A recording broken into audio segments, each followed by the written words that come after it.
The story starts under a blood-red sunset, where two figures faced each other on a deserted battlefield. Hayden Reich, the legendary hero, knelt wounded, his weapon discarded as blood pooled beneath him. Julian advanced, his sword dripping crimson, its tip dragging with a metallic whisper.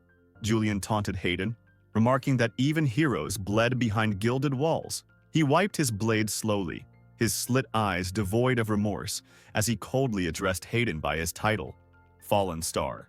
Hayden's voice broke with betrayal, demanding how Julian could turn on him after everything. Julian only smirked, replying that Hayden should have treated him better while he had the chance. When Hayden pleaded, asking if Julian would truly kill him, his master, so easily, Julian answered without hesitation, "Won't even break a sweat." And in a single, swift stroke, the blade flashed, and Hayden's head tumbled to the ground.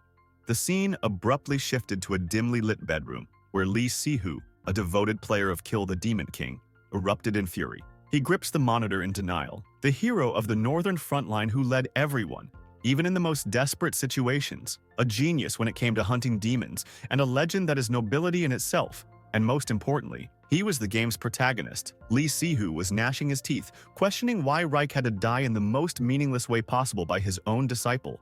The meaningless thing was that Julian cleaned his sword only to dirty it again seconds later. He had high hopes for the sequel. Now he felt betrayed by the cursed Fromwell Software Company. Si-hoo opens his in-game stats, a testament to his obsession. Rank 1. 38 million won spent. 10,000 hours gaming. Probably a typo. No way it was 100,000, that'd be 54 hours a day. The game's community only twisted the knife further. A user named I Am Surprised To remarked with disbelief that Julian was now the protagonist. Yutandishi, destroy the Demon King. _KK angrily exclaimed that having a slit-eyed psychopath as the main character meant the developers must be on crack. Meanwhile, only Julian's. Two countered, saying, "Aren't slit eyes cool though? Not being able to know what they think makes them charming." Another user, "Why are your yes so big?" _329 added, saying, "Yeah, and a merciless villain is actually pretty sexy." Lee's fingers trembled as he typed, declaring that he was canceling his pre-order because traders wouldn't get his money. His mouse moved to the cancel pre-order with a click, screen displaying his confirmation. He hurled his Kill the Demon King merch into the trash and collapsed onto his bed, only to admit that no other game compared to its graphics, vast world, and ability to help him escape reality after hard work. Seeking solace, he turned to the orchid on his windowsill, murmuring to it like a lifeline. But as he picks up the spray bottle, ding, an email from Fromwell Software appeared, asking if his cancellation was due to dissatisfaction with the story. Si-hoo's lips arched downwards for not getting his refund. Another message appeared. Assuming it was a refund form, he clicked it, and the screen erupted with blinding light.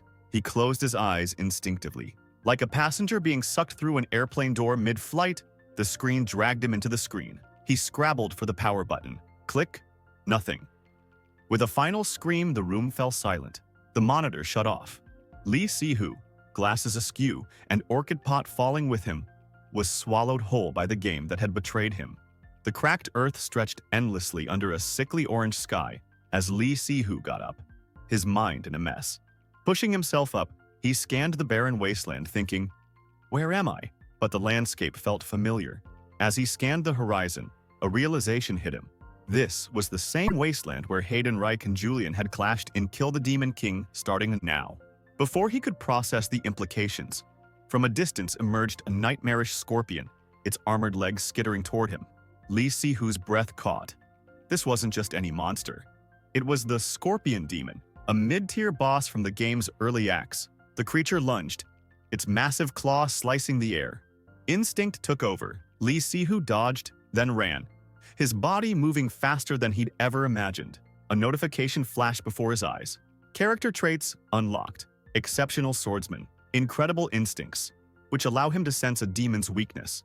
The scorpion gave chase, its claws cracking the earth. Lee Si-hoo knew one hit would be fatal. As it lunged again, he thought he was going to die. Yet, instead of pain, he felt like someone was trying to push him. Before he could react, the second claw swung down. He ducked, the attack whistling over his head. Gritting his teeth, he countered with an uppercut. Clang! The scorpion staggered, its hard shell unharmed. He turned around and ran, feeling lighter than ever. As he fled, his mind raced. The wasteland mirrored the game. The status messages were straight from the game. And that message, "Change the story yourself," appeared after he canceled pre-order after the protagonist of the game died. The scorpion surged again.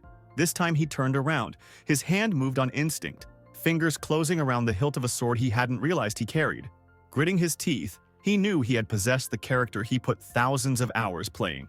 The protagonist of the game. Hayden Reich's energy crackled around the blade, channeling a technique he'd executed on instinct. He swung the sword. The vertical arc of light cleaved through the scorpion's skull, killing it instantly. Thud. Dust billowed as the creature collapsed, its blood flowing in the crevasse made by the slash.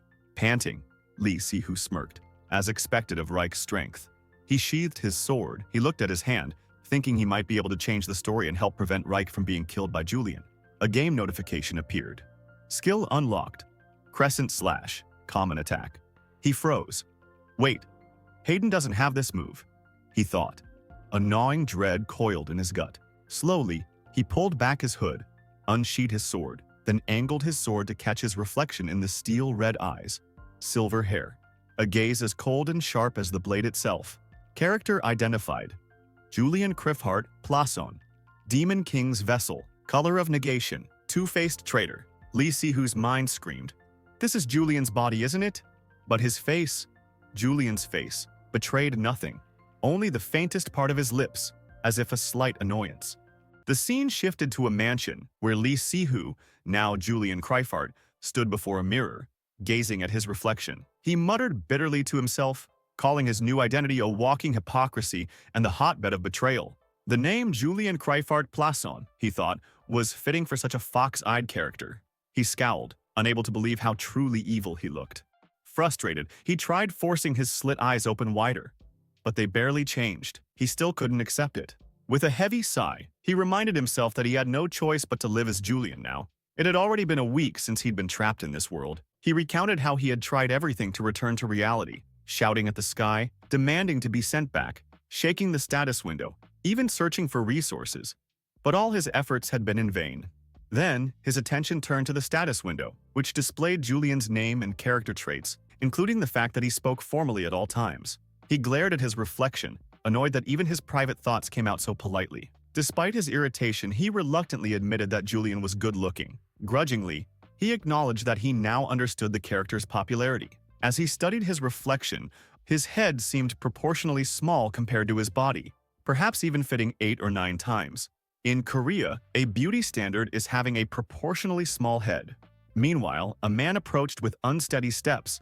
His eyes were wide, his eyebrows arched high, and the corners of his mouth twisted downward in a grimace, his entire body trembling as if he were marching to his own execution.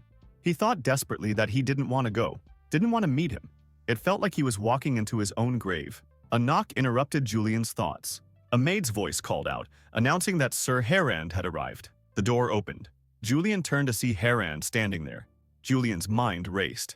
Herand, a direct blood relative of the Criffhart family? What was he doing here? As Herand entered, Julian turned his head slightly, his slit eyes opening just enough to reveal a glint of red, staring intently. Herand stammered, his knees nearly buckling as he fought the urge to step back. He definitely looked scary, Herand thought, but he forced himself to stay, body trembling, and asked if Julian's body was okay. Julian responded calmly, thanking him and saying he had been well. Herand smiled awkwardly, clasping his hands together. He nervously remarked that it was a relief, though he found it hard to believe the peerless Julian had fainted. He let out a strained laugh. Julian and Herand exchanged tense, artificial smiles. Both wondered silently what the other was plotting. Meanwhile, Lee Si-Hu internally screamed, his thoughts spiraling. To think Herand himself came to visit. Julian, just what have you been doing to make people act like this? Yet outwardly, his body remained perfectly composed. Herand's mind whirled. Julian, you horrifying bastard. Even with me standing right here, you look completely relaxed. You're not an easy opponent. He debated testing him, gathering false confidence before speaking again. He mentioned hearing a rumor, one about Julian having lost his memory. Julian was stunned. Lost my memory? Is that why everyone's been whispering? It made sense. He had been acting strangely all week. Herand watched closely, noting his reaction. Is he taken aback? Quickly, Herand backtracked, saying it was just a rumor and that Julian shouldn't worry. Julian tilted his head slightly, those piercing red eyes locking onto Herand. He asked if Herand believed the rumor. Herand flinched, his body instinctively trying to retreat. Sweating, he denied it vehemently. Shit, he's not fazed at all, Heron thought. That smile, those eyes. I can't tell what he's thinking. Does he already know I'm here under the Noble Elders Association's orders? Swallowing his fear, Heron cleared his throat and continued. He told Julian not to take the maid's gossip too seriously, then got to the point. He had come because, despite Julian's injury, the Elders Association had sent him to deliver a message. The Elders Association, or the Nobles' Puppet Council, was the organization formed by the nobility. They placed extreme importance on bloodline purity, and those high-born elders would never tolerate a collateral family member seizing the power. Julian himself was from a branch family, but due to his unparalleled swordsmanship and magic, he had risen as the royal family's loyal hound, earning the Elder Association's disdain.